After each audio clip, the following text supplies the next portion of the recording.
ఇంటికొచ్చినప్పటి నుంచి వంటలక్క ఆ పిల్లల్ని పెంచి పోషించే ఆయా పని తప్ప పట్టుమని 10 రోజులు సుఖపడింది లేదు, సంతోషంగా బ్రతికింది లేదు. ఈయన గారేమో దుబాయ్, నాదేమో ఒంటరి బ్రతుకు.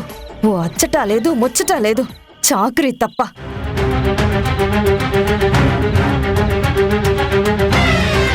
ఈ అడ్డమైన మంద అందరికీ నేను చేసి పెట్టి చావాలా? జీతం భత్యం లేని ఉద్యోగం ఎంతకాలమని? దీనికెందుకు పుట్టిందో బుద్ధి. ధరణిని మార్చేసి ఇది కూర్చుని సిగ్గు సరం లేకుండా వాడితో తాళి కట్టించుకుంది. అటు వాడి మనసు విరిచింది, ఇటు ఈయన మనసు విరిచింది.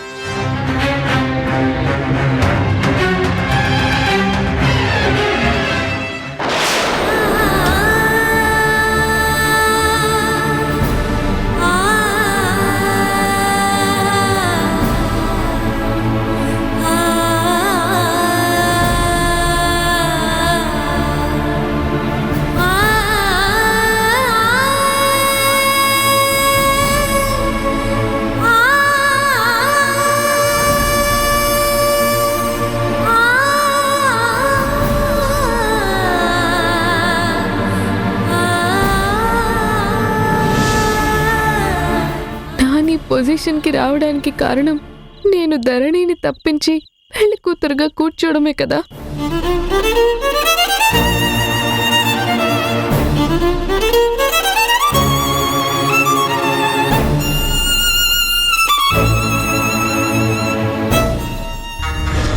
అనుకున్నాను ఈ మనిషి బాధ తట్టుకోలేక పీకల దాకా తాగొస్తాడని అనుకున్నాను. అనుకున్నట్టుగానే వచ్చాడు. అయ్యగారు గుర్రవెక్కొచ్చాడు. ఇప్పుడు ఏం చిందులేస్తాడో, ఎవరి మీద చిందులేస్తాడో, ఎవరికి మూడుతుందో ఏం చెప్పగలం?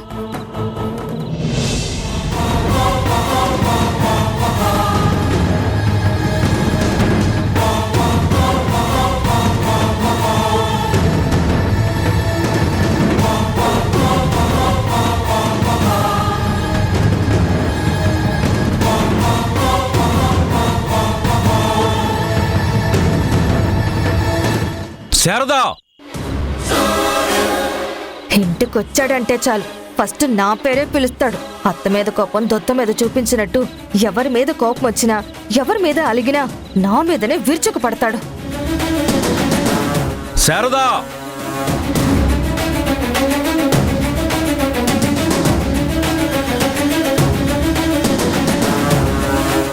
ఏమైంది? ఎందుకలా అరిచారు? అరవగా గుడ్లు అప్పగించి చూస్తూ ఉండాలా?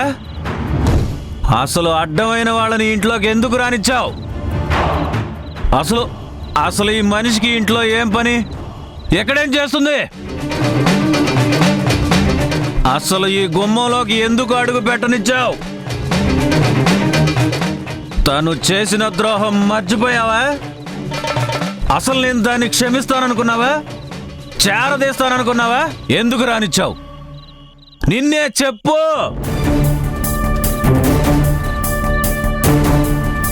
నేనెక్కడ రానిచ్చానండి? ఇదిగో మీ ముద్దుల బుజ్జమ్మే. ఎవరికిచ్చి దాన్ని పెళ్లి చేద్దాం అనుకున్నారో ఆవిడ గారే హారతిచ్చి మరీ ఇంట్లోకి ఆహ్వానించింది. ఎక్కడలేని ప్రేమలు ఆవిడ గారి మీద ఈవిడ గారు ఒలకబోస్తూ ఓ ఏడుపులు పెడబొబ్బులు, ఒకరినొకరు కౌగిలించుకొని పలకరించుకోవడాలు.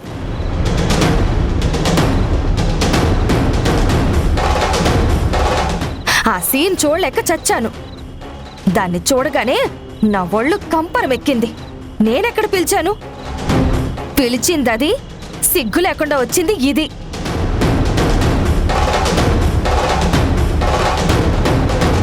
అంటే నాన్నగారు మధు ఈ ఇంటికి రాక ఎక్కడికి వెళ్తుంది?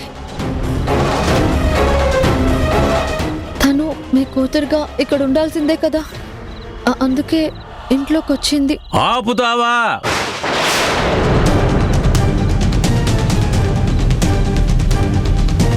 ఆపుతావా? నాకు ఎదురు చెప్పేంతగా ఎదిగిపోయావా నువ్వు? నాకన్నా ఇది ఎక్కువైపోయిందా?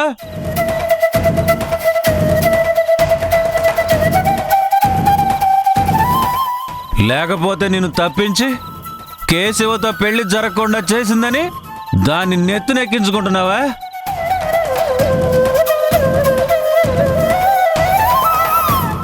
నువ్వు దీన్ని వెనకేసుకుని వచ్చావంటే మాత్రం నేను చచ్చినా సహించను.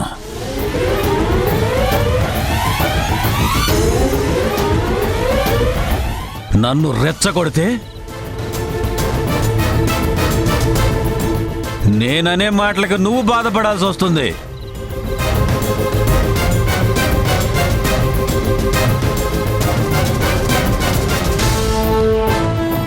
విషయం తేల్చుకోవాల్సింది ఇది.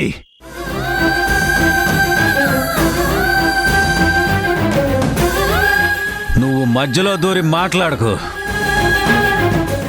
నా ఆశల మీద నిప్పులు పోసింది, మన అనుబంధాలని మొక్కలు చేసింది.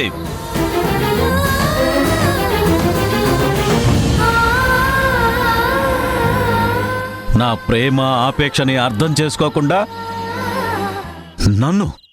నన్ను అవమానించింది. నా మనసుని మొక్కలు చేసింది. నా గుండె మండేలా చేసేసింది.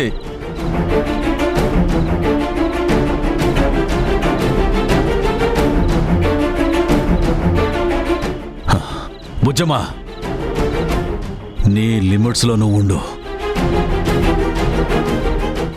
నా కోపం తెప్పించుకో.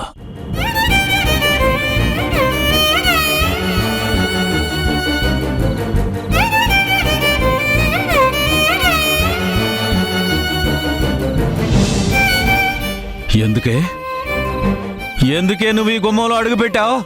ఎందుకే ఇక్కడ నిలబడ్డావు? చూడు, నన్ను నేను తెలుసుకోలేనంతగా తాగాల్సి వచ్చింది. నువ్వు నా వెంట ఉంటానని నమ్మించి నా గుండెల్లో గుణ పొందించింది నువ్వు. నాకు నీకు ఈ ఇంటికి ఎలాంటి సంబంధం లేదు. వెళ్ళిపో ముందు.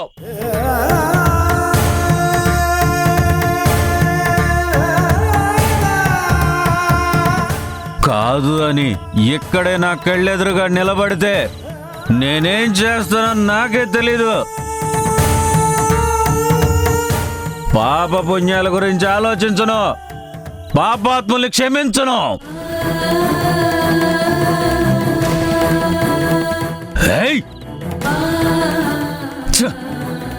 ఎంత ఘాతుకానికి తెగబడ్డావే నువ్వు. కన్న కూతుర్ని నాన్న అంటూ నన్ను నిలువున ముంచుతావా? నువ్వు మోసం చేస్తావా?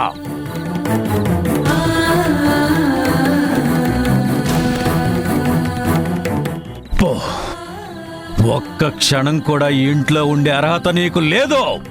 పోతలకి.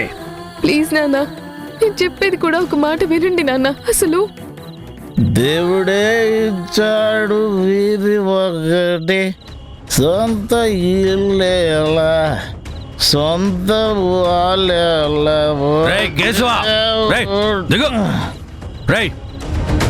నువ్వు తాళి కట్టావు కదరా, దానికి నా ఇంట్లో ఏం పని? దేని మేళలో అయితే నువ్వు తాళి కట్టావో దాన్ని నీతో పాటు ఇక్కడి నుంచి తీసుకెళ్ళిపో. పోండి, ఇద్దరు ఇక్కడి నుంచి వెళ్ళిపోండి.